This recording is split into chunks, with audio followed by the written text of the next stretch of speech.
January 25th, 1995. 07:15 hours Moscow time. Russian Strategic Rocket Forces Early Warning Center, Solnechno-Gorsk, Moscow Oblast. Colonel Sergei Yashin reviewed the overnight intelligence summary from Western monitoring stations. A routine morning briefing that had become significantly more routine since the end of the Cold War 5 years earlier. The document contained standard reports, NATO training exercises in Central Europe, American bomber flights over the North Atlantic, Norwegian scientific activities in the Arctic. Nothing unusual, nothing threatening.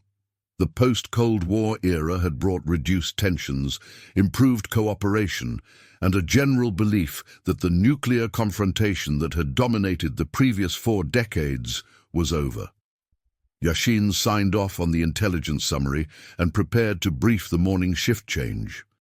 In 15 minutes, the day shift would arrive, and Yashin could go home after 12 hours monitoring Russian early warning systems for threats that, thankfully, no longer seemed imminent. At 07:25 hours, 5 minutes before shift change, Yashin's display console alarm activated. The high-priority alert tone, a piercing electronic warble that Yashin had heard only during exercises, filled the early warning center. On his display screen, a red icon appeared over the Norwegian Sea, approximately 120 miles northwest of Tromsø, Norway.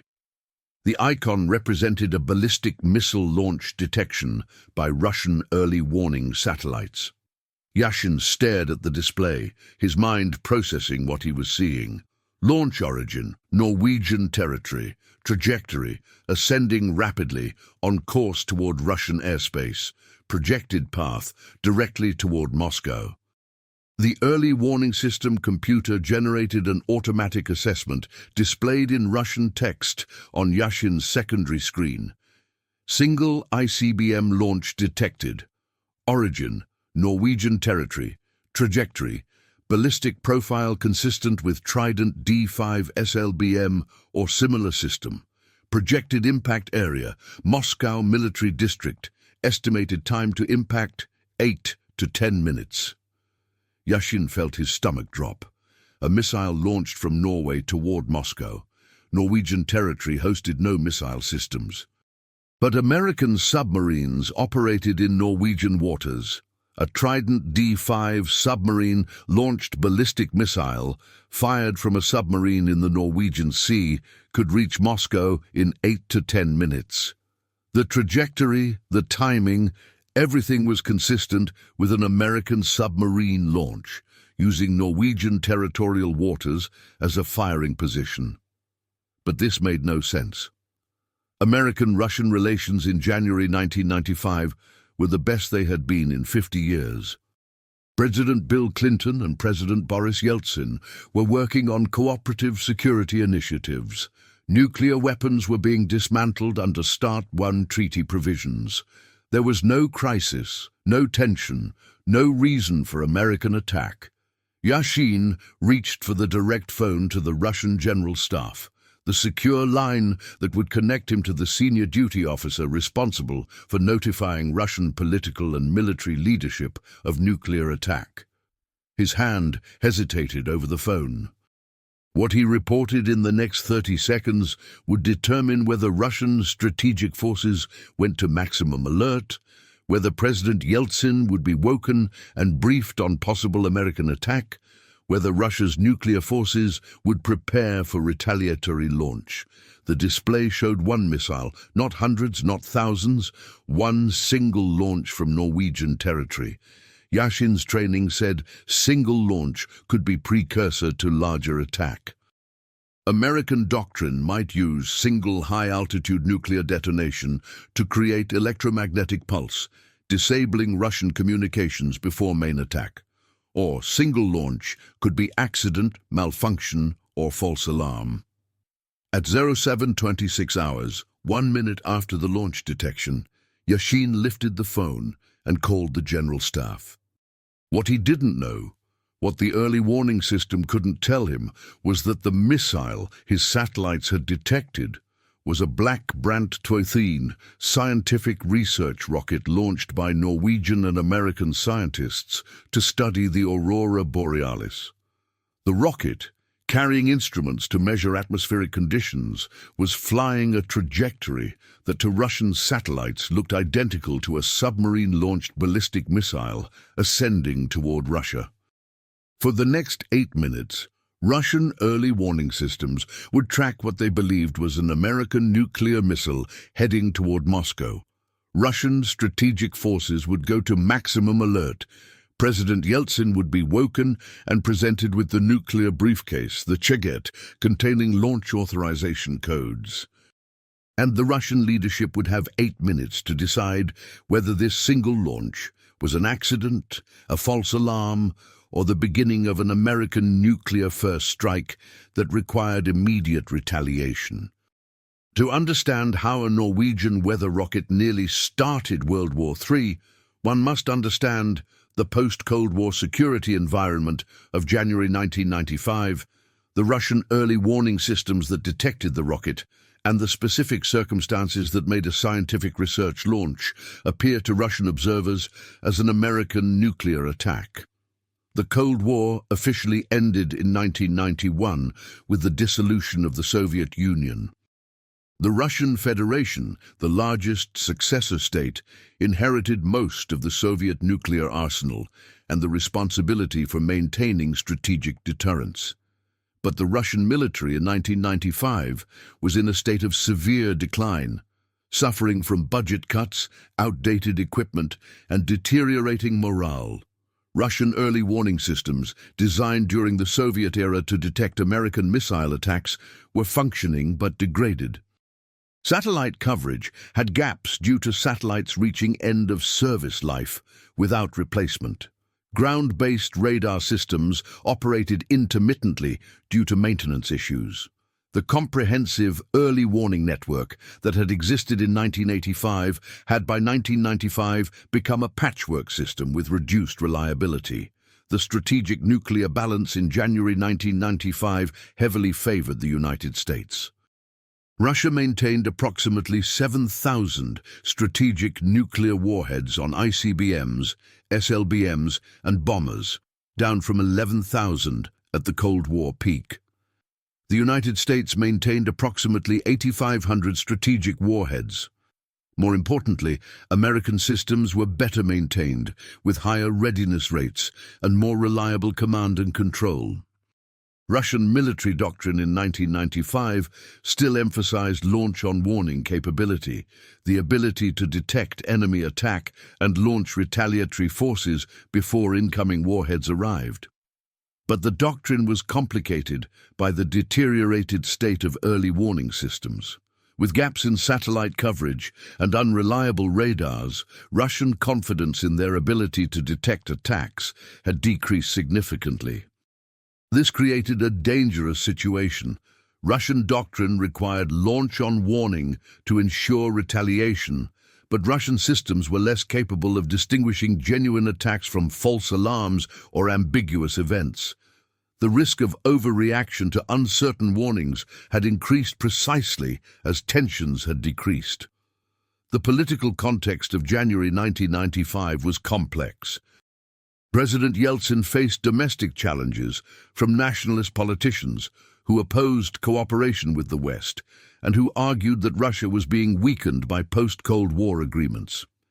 The ongoing war in Chechnya, which had begun in December 1994, created additional political pressure. Yeltsin's government was struggling with economic crisis, political opposition, and military discontent. American-Russian relations were officially positive, with Clinton and Yeltsin maintaining cordial personal relations. But Russian military officers, many of whom had spent decades preparing to fight the United States, remained suspicious of American intentions. The expansion of NATO toward former Soviet territories under discussion in 1995 created concerns that the West was taking advantage of Russian weakness.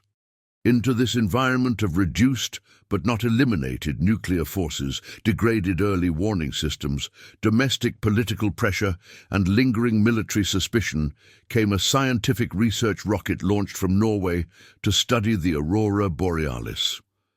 The Black Brant Vothun was a sounding rocket, a type of research vehicle designed to carry scientific instruments to high altitudes for brief periods of observation. The Black Brant series, manufactured by Bristol Aerospace in Canada, had been used for hundreds of scientific missions since the 1960s. The rockets were not weapons, carried no warheads, and posed no threat to any nation. The specific mission on January 25, 1995, was a joint Norwegian-American research project studying the aurora borealis, the northern lights. The rocket would ascend to approximately 1,400 kilometers altitude, deploy instruments to measure atmospheric conditions, electromagnetic fields, and particle interactions, then descend back to Earth via parachute with data recorders. The rocket was 21 feet long, 17 inches in diameter, and weighed approximately 1,200 pounds, including instruments. It used solid fuel motors to achieve high altitude rapidly. Launch site was the Andøya Rocket Range, a Norwegian facility located on Andøya Island, approximately 120 miles north of the Arctic Circle. The launch trajectory was planned to follow a ballistic path ascending northeast from Andøya, reaching maximum altitude over the Barents Sea, then descending to splashdown north of Russia's Kola Peninsula. The trajectory, while perfectly normal for scientific sounding rockets, would take the rocket over Norwegian territorial waters, then over international waters near Russian territory. From the perspective of Russian early warning satellites, the rocket's trajectory would be indistinguishable from a Trident D5 submarine-launched ballistic missile fired from the Norwegian Sea toward Russian targets. The infrared signature of the rocket's solid fuel motors would match military missile signatures. The ascent profile would match ballistic missile profiles. The trajectory toward Russian airspace would appear threatening. The potential for misidentification had been recognized by Norwegian and American authorities. International protocols existed for notifying Russia of scientific rocket launches that might appear on Russian early warning systems. The notifications were supposed to be transmitted through diplomatic channels sufficiently in advance to ensure Russian military commanders knew the launches were scientific, not military. On January 25, 1995, the notification was transmitted, but it never reached the officers at the Russian Early Warning Center who would see the launch and have to assess whether it was a threat. The notification failure occurred through a combination of bureaucratic dysfunction and miscommunication that characterized Russian government operations in the chaotic 1990s. Norwegian authorities had notified the Russian Foreign Ministry of the planned rocket launch on January 16, 1995, 9 days in advance. The notification specified the launch date, time, location, and trajectory. It clearly stated the launch was scientific research, not military. The Foreign Ministry received the notification and filed it in the appropriate department, but the notification was not forwarded to the Russian military, specifically not to the Strategic Rocket Forces or the Early Warning Center that would actually detect the launch. The breakdown occurred because post-Soviet government reorganization had disrupted communication channels between foreign policy and military institutions. No single person was responsible for ensuring scientific launch notifications reached early warning personnel. At the Early Warning Center at Solnechnogorsk, the officers monitoring for missile launches had no knowledge that a rocket was scheduled to launch from Norway on January 25th. When the launch occurred, they saw what their systems showed: a ballistic missile lifting off from Norwegian territory on a trajectory toward Russia. January 25, 1995, 07:25 hours Moscow time. The Black Brant Futh rocket ignited its first stage motor at Andoya rocket range and began its ascent. The rocket accelerated rapidly, reaching supersonic speed within seconds. The solid fuel motor generated an intense infrared signature as hot exhaust gases produced thrust exceeding 100,000 pounds. 0725.15. Russian early warning satellites, positioned in geosynchronous orbit monitoring European approaches to Russia, detected the infrared signature. The satellite sensors, designed to detect ICBM and SLBM launches, identified the signature as consistent with ballistic missile launch. The detection data transmitted to the early warning center at Solnechnogorsk. 0725.22. Colonel Yashin's display console showed the first alert. The automated system, processing satellite data, generated the threat assessment. Single ICBM launch detected, origin Norwegian territory, trajectory toward Russia.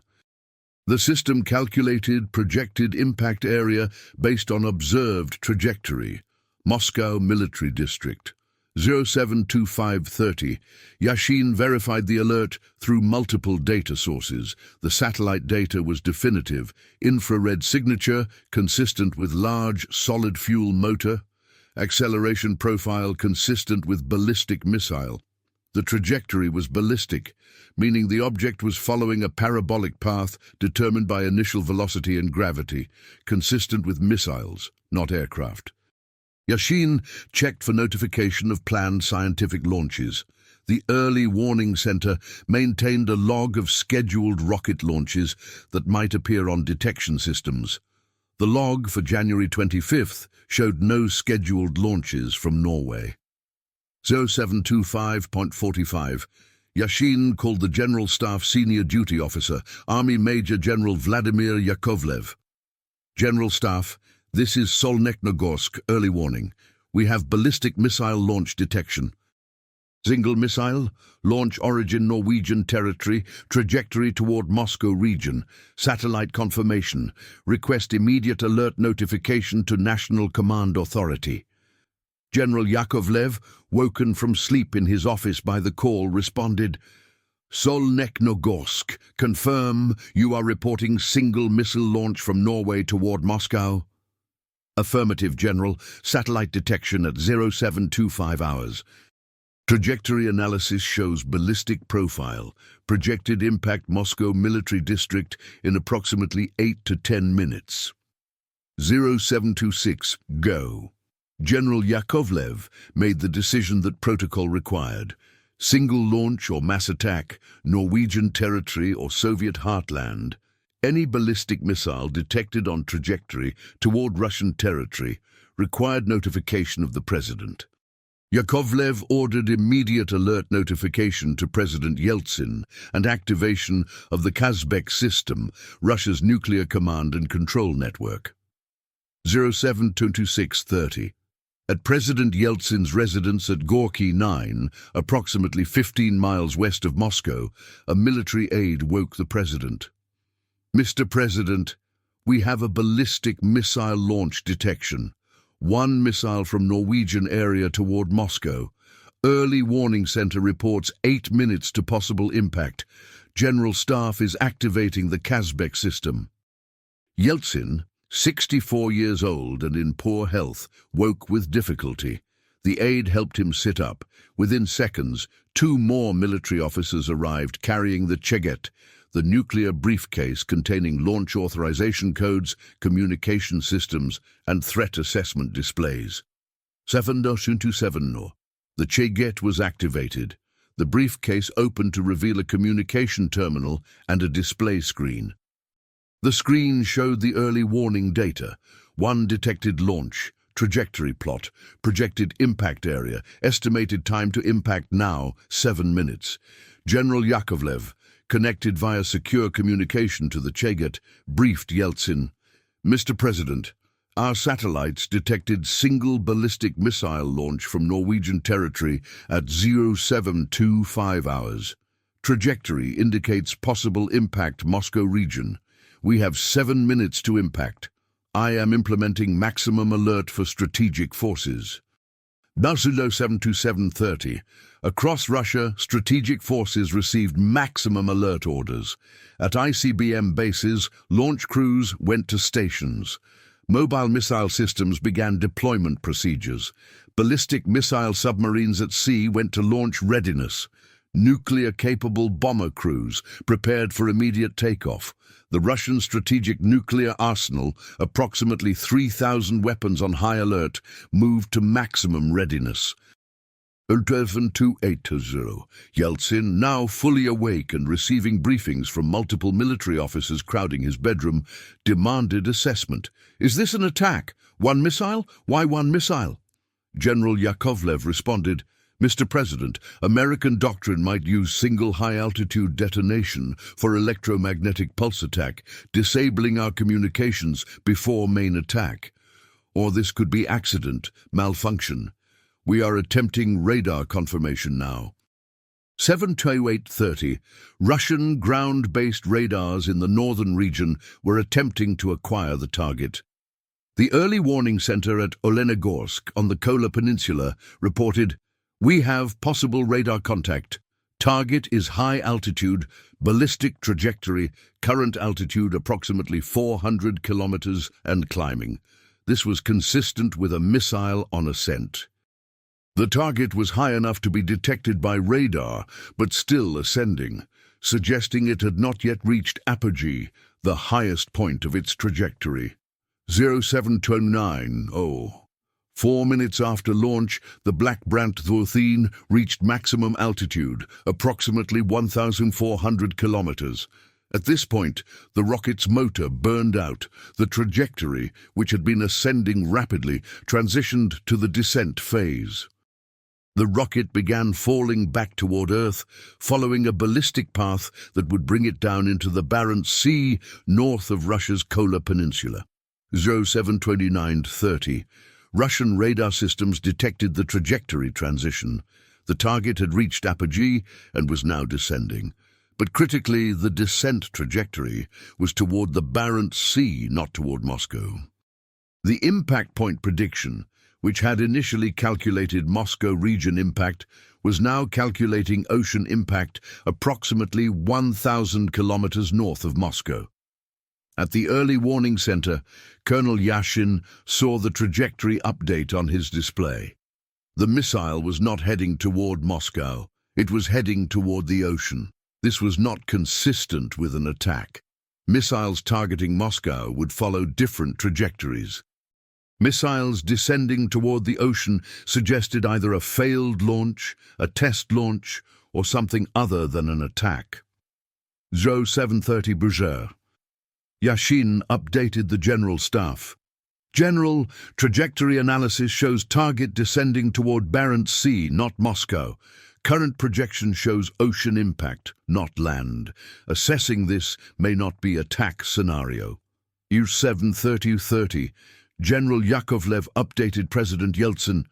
Mr. President, the missile is descending toward the ocean, not Moscow. This may be a test launch or a scientific launch. We're investigating whether there was notification we missed. Yeltsin, sitting in his bedroom holding the Chagat, had been presented with the worst decision any leader can face, whether to order nuclear retaliation based on ambiguous warning of attack. For 5 minutes, he had been seconds away from that decision. Now, the trajectory data suggested this was not an attack. Idro 731 E2s. The Foreign Ministry, contacted by the General Staff, checked their records and found the Norwegian notification of scientific rocket launch scheduled for January 25th. The notification had been received but never forwarded to military commands. The Foreign Ministry official reading the notification to the General Staff over the phone sounded embarrassed.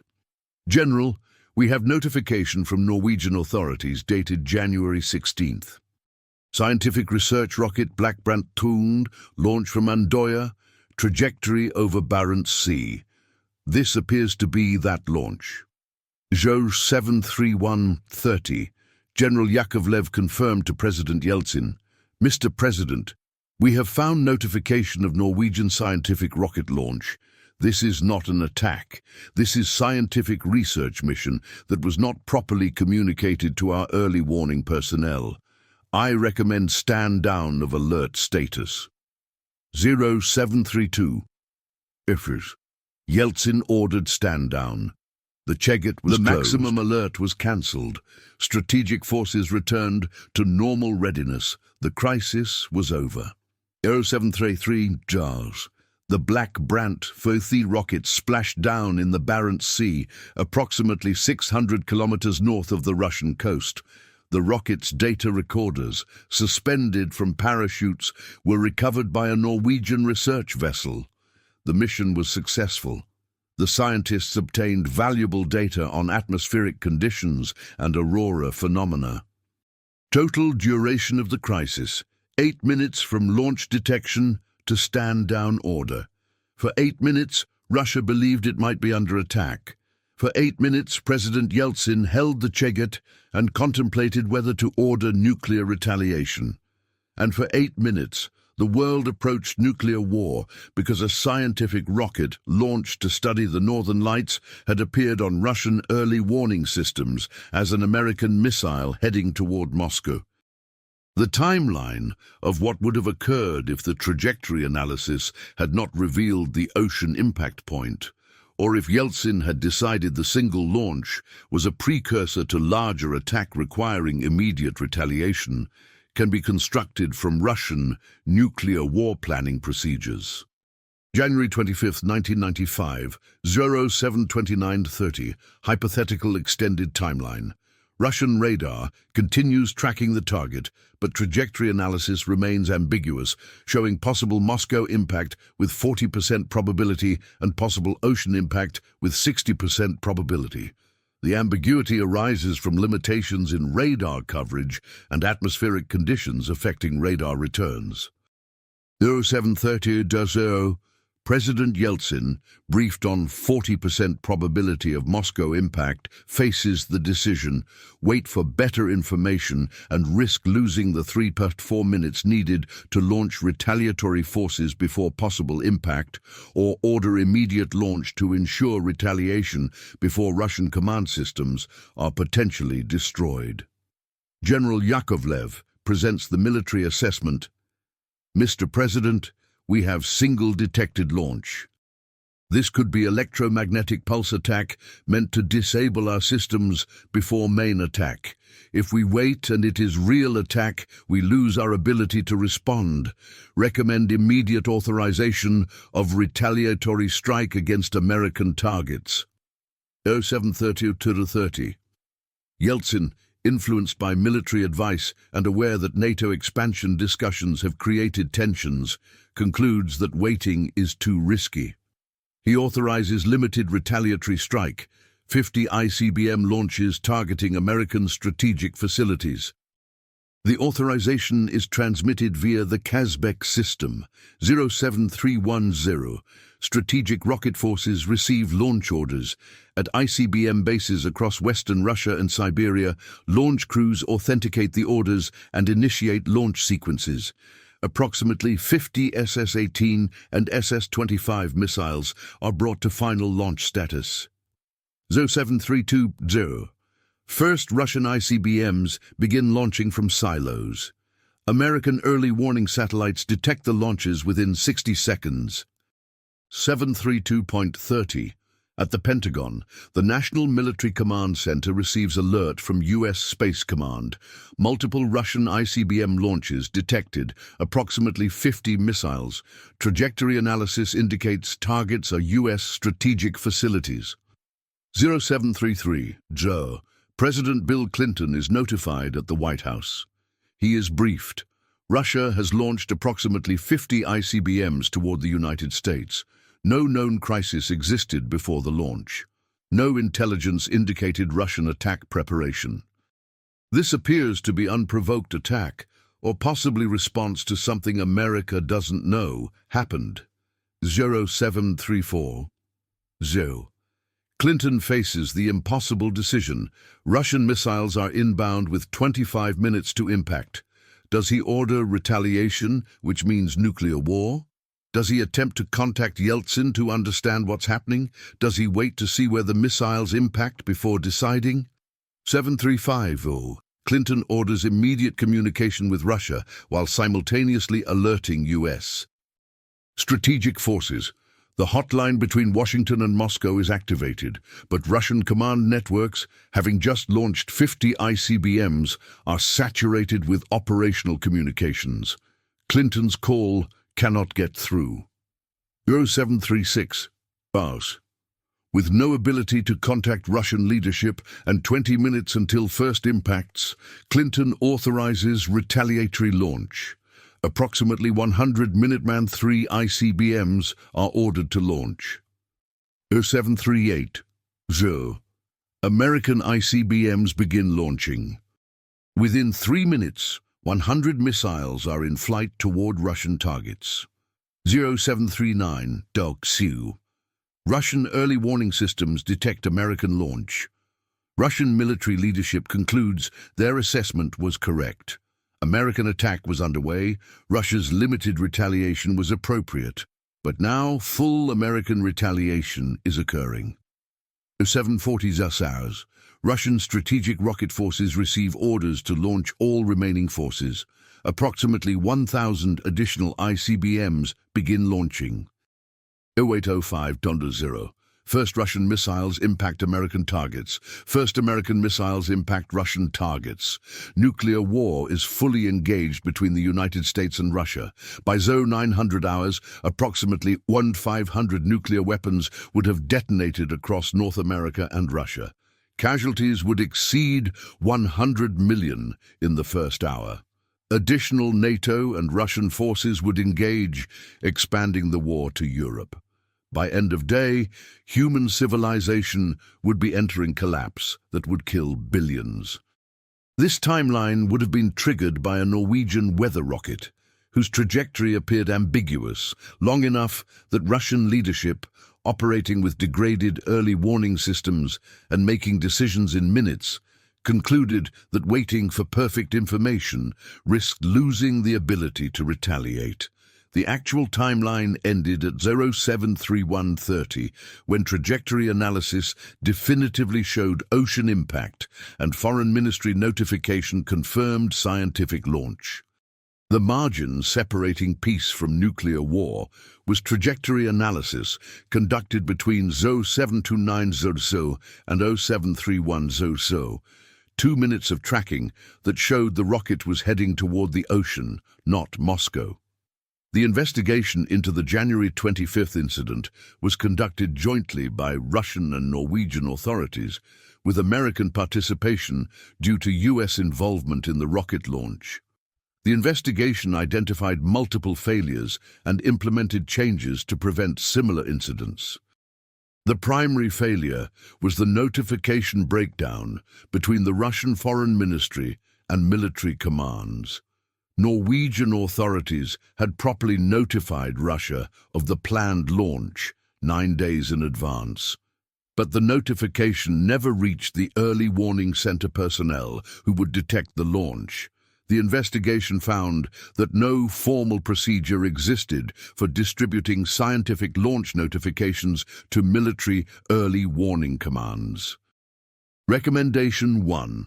Establish direct notification channel between foreign governments planning scientific launches and Russian military early warning commands, bypassing diplomatic bureaucracy.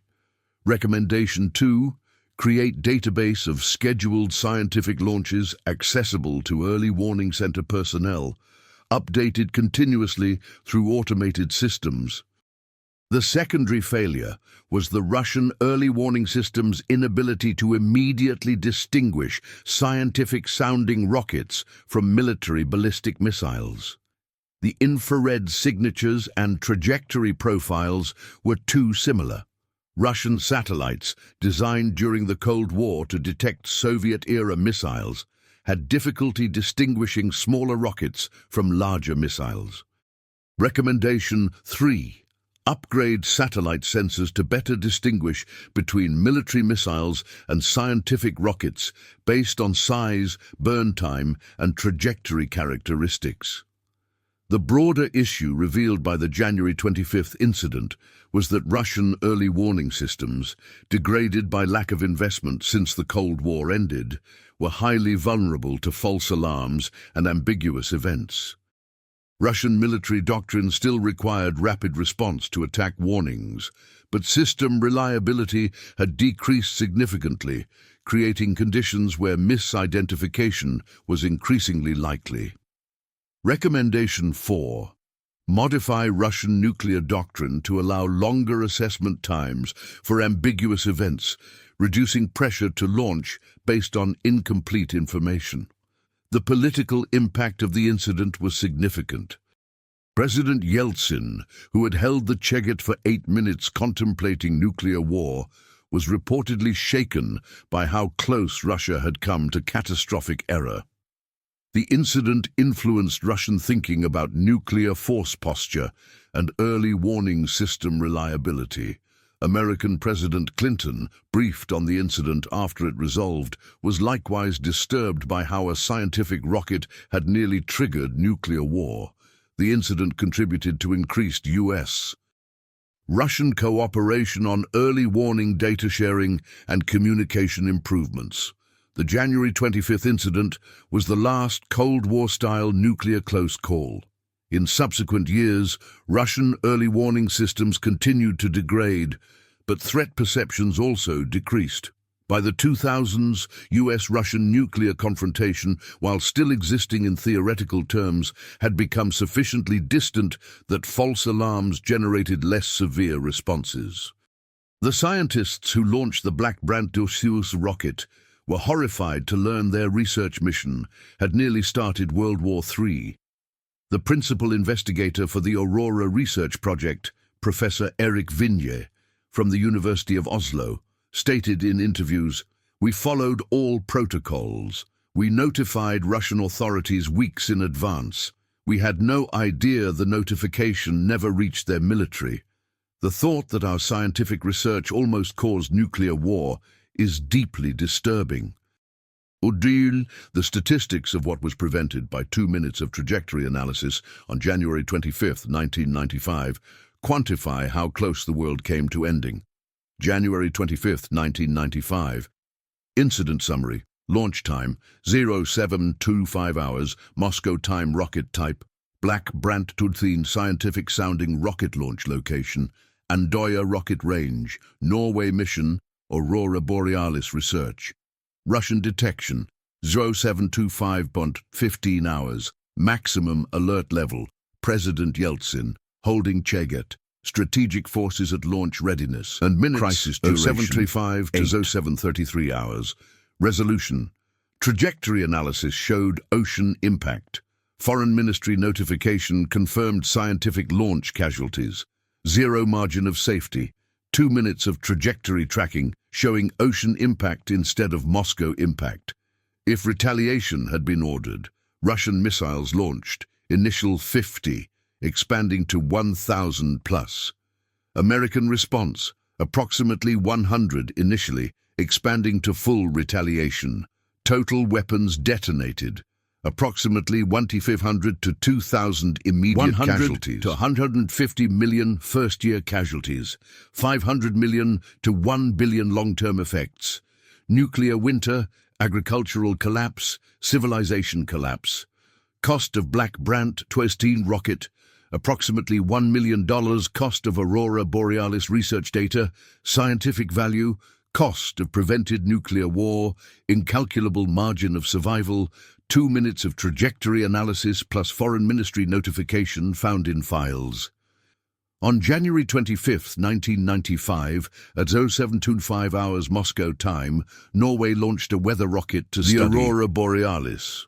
The Black Brant sounding rocket lifted off from Andoya rocket range and ascended on a ballistic trajectory toward the Barents Sea. Russian early warning satellites detected the launch and identified it as a ballistic missile heading toward Moscow.